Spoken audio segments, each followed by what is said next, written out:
శ్రీమాత్రే నమ. జై గురు దత్తాత్రేయ నమ.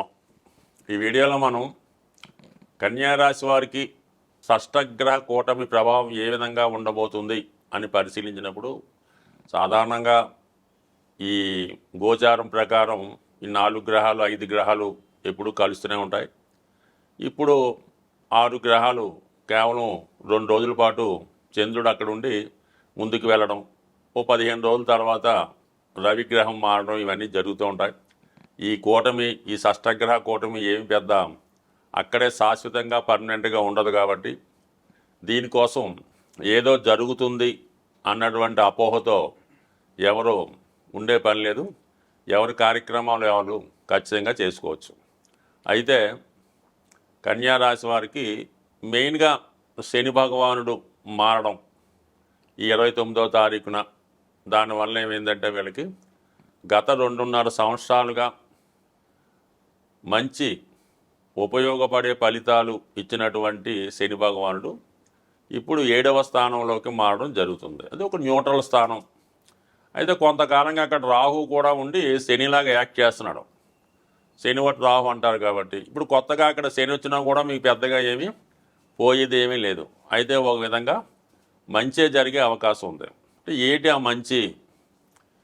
మీకు సహజంగా శని భగవానుడు షష్టాధిపతిగా మీ యొక్క వృత్తిని నిర్వహించే గ్రహం. అటువంటి శని భగవానుడు రాహుతో కలియడం వల్ల ఏమవుతుందంటే మరి మీ యొక్క సామర్థ్యానికి, మీలో ఉన్నటువంటి ప్రతిభకి ఒక టెక్నాలజీ తోడవడం వల్ల మిమ్మల్ని మీరు గొప్పగా ప్రజెంట్ చేసుకునే విధంగా మీలో ఉన్నటువంటి సామర్థ్యానికి అంతర్జాతీయ గుర్తింపు లాంటిది రావడం జరుగుతూ ఉంటుంది. అంటే రాహు ఎప్పుడూ కూడా ఒకటి ఉంటే 100 అయ్యేలా చేస్తుంటాడు. మరి సినిమా ఇండస్ట్రీలో ఉన్న వాళ్ళకి, అలాగే సాఫ్ట్వేర్ రంగంలో ఉన్న వాళ్ళకి, ఇప్పుడు వస్తున్నటువంటి యూట్యూబ్ వగైరా వగైరా మీడియా రంగంలో అందరికీ కూడా మరి కన్యారాశిలో ఎక్కువ మంది చిన్న స్థాయి ఉద్యోగులు, చిన్న చిన్న యూట్యూబర్లు, అలాగే టీవీ స్టూడియోలో ఉన్నవాళ్ళు, చిన్న చిన్న బడ్జెట్ సినిమాలు తీస్తున్న వాళ్ళు, టెక్నీషియన్స్ అంతా కూడా ఈ కన్యారాశిలో ఉండడం జరుగుతుంటుంది. అటువంటి వారికి ఈ శని రాహుల కలయిక సప్తమంలో ఏర్పడడం వల్ల మీరు ఒక గొప్ప నిర్మాత లేదా డైరెక్టర్ చేతిలో పడడం వల్ల మీలో ఉన్నటువంటి ప్రతిభకు మంచి అవకాశాలు ఇచ్చి మిమ్మల్ని గుర్తింపు పొందే విధంగా, అభివృద్ధిలోకి తీసుకునే విధంగా ఈ గ్రహస్థితి మీకు సహకరిస్తుంది. అంటే వృత్తిపరంగా చాలా బాగుంటుంది. ఈ సినిమా ఫీల్డ్లు ఏదైనా అవ్వచ్చు, వాళ్ళకి బాగుంటుంది. సాఫ్ట్వేర్ రంగంలో వారికి బాగుంటుంది. ఇక ఫైనాన్సు, బ్యాంకింగ్, ఆటోమొబైల్ రంగం వారికి కూడా ఉద్యోగపరంగా బాగుంటుంది. ఇక ఏంటంటే వివాహ సంబంధించిన విషయాల్లో మాత్రం చాలా వరకు వివాహ ప్రయత్నాలు మాత్రం చాలా ఇబ్బంది పెడతాయి. ఇంచుమించుగా మీకు ఈ రాహు శని అక్కడ మే 18వ తారీఖు వరకు ఉన్నంత వరకు కూడా ఎట్టి పరిస్థితుల్లో కూడా ఏ వివాహ సంబంధం కుదరదు. ఒకవేళ వివాహ సంబంధం కుదిరినది పెళ్లి వరకు నిలబడుతుందనే గ్యారంటీ ఉండదు. అలాగే ఆల్రెడీ వివాహం జరిగి ఉన్నటువంటి భార్యాభర్తల మధ్య ఏదో ఒక విధమైనటువంటి సెపరేషను, తాత్కాలికంగా దూరంగా ఉండడం జరిగే అవకాశం ఉన్నది. సో పెళ్లి విషయంలో, ఈ అఫైర్స్ విషయంలో, అన్యోన్యత విషయంలో మాత్రం ఇబ్బంది ఉంది. ఉద్యోగపరంగా ఓకే, టెక్నికల్ రంగంగా ఓకే. అయితే మిగతా గ్రహాల పరిస్థితి అన్నప్పుడు మనకి ముఖ్యంగా వ్యయాధిపతి, రాస్యాధిపతి, ధనాధిపతి, ఈ 3 కూడా బుధ, రవి, శుక్రులు సప్తమంలో ఉన్నారు. అంటే ఇక్కడ ఏమవుతుంది, మల్టిపుల్గా ఉంటుందన్నమాట. మల్టిపుల్గా అంటే ఆల్రెడీ ఈ భార్యాభర్తల మధ్య విభేదాలు ఉన్నప్పుడు వేరే ఎవరైనా మీ జీవితంలో ప్రవేశించడం జరుగుతూ ఉంటుంది. అలాగే ఒకేసారి ఒక 3-4 పెళ్లి సంబంధాలు వచ్చి అందులో ఏ సంబంధం సెటిల్ అవ్వకుండా వెనక్కిపోవడానికి కూడా కారణం అవుతుంటుంది. అయితే ఇది ఉన్నత విద్య దూర ప్రాంతంలో అభ్యసిద్దాం అనుకున్న వారికి అనుకూలంగా ఉంటుంది. ఇది మీకన్నా మీ కుటుంబంలో ఒకరికి, అంటే శుక్రుడు ధనాధిపతిగా ఉండడం వల్ల మీ కుటుంబంలో ఒకరికి కానీ, వ్యక్తిగతంగా మీరు స్త్రీ అయి ఉంటే మీకు చాలా గొప్ప అవకాశాలు ఈ మీడియాలో కానీ సినిమాలో కానీ వస్తాయి. విదేశ ప్రయత్నాలు ఫలిస్తే ఒక సెలబ్రిటీ హోదా ఈ రాశిలో ఉన్నటువంటి స్త్రీలకి లభించే అవకాశం ఉంది. స్వస్తి. ఎటువంటి గ్రహస్థితి అయినా, ఎటువంటి దోషాలు జాతకంలో ఉన్నా దాన్ని వ్యక్తిగతంగా ఎవరికి వారు చేసుకున్నటువంటి పరిహారాల వల్ల మాత్రమే ఆ దోషాలు నివృత్తి అయి జాతకుడు అభివృద్ధి వైపు వెళ్ళే అవకాశం ఉంటుంది.